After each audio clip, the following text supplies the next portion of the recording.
जय जिजाऊ, जय शिवराय. आज 19 फेब्रुवारी रयतेचे राजे छत्रपती शिवाजी महाराज यांची जयंती. सर्वप्रथम शिवजन्मोत्सवाच्या तमाम शिवप्रेमींना हार्दिक शुभेच्छा.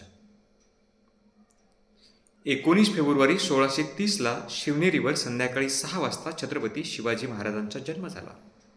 एका बाजूने सूर्य मावळतीला गेला होता आणि दुसऱ्या बाजूले हा मराठ्यांचा बहुजनांचा क्रांतीसूर्य जन्मास आला. 3 एप्रिल 1680ला रायगडावर दुपारी 2 वाजता छत्रपती शिवरायांचं निधन झालं. म्हणजे सूर्य मध्यावर होता, पण इकडे हा क्रांतीसूर्य मावळला.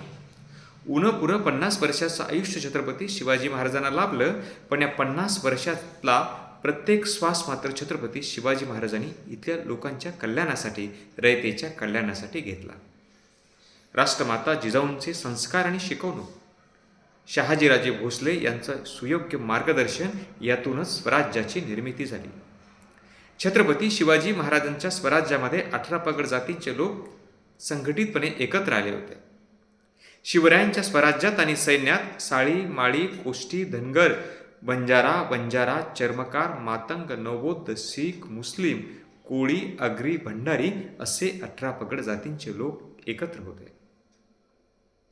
छत्रपती शिवाजी महाराजांचा इतिहास जसा शौर्याचा आहे, पराक्रमाचा आहे, तसा तो मानवतेचा आणि स्त्री सहिष्णुतेचा इतिहास आहे. इथल्या शेतकरी, कष्टकरी, श्रमकरी लोकांवरती माझं राज्य उभं आहे याची जाणीव छत्रपती शिवरायांनी आयुष्यभर ठेवली आणि आयुष्याच्या शेवटच्या श्वासापर्यंत शेतकरी, कष्टकरी, श्रमकरी माणसांना सुखी करण्याचे, लोककल्याणाचे निर्णय छत्रपती शिवाजी महाराजांनी आपल्या स्वराज्यात घेतले.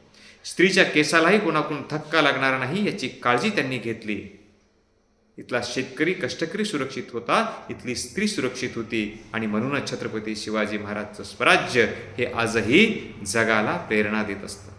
आजही छत्रपती शिवरायांचा इतिहास केवळ देशात नाही तर जगात अभ्यासला जातो. आज छत्रपती शिवाजी महाराजच्या जयंतीच्या निमित्ताने आपल्या सर्वांना शुभेच्छा देताना एकच विनम्रतेचं आव्हान करतो की छत्रपती शिवरायांचा हा लोककल्याणाचा इतिहास आपण समजून घेतला पाहिजे. शिवचरित्र आपण डोळसपणे अभ्यासलं पाहिजे आणि ते नव्या पिढीपर्यंत पोहोचलं पाहिजे. जय जिजाऊ, जय शिवराय.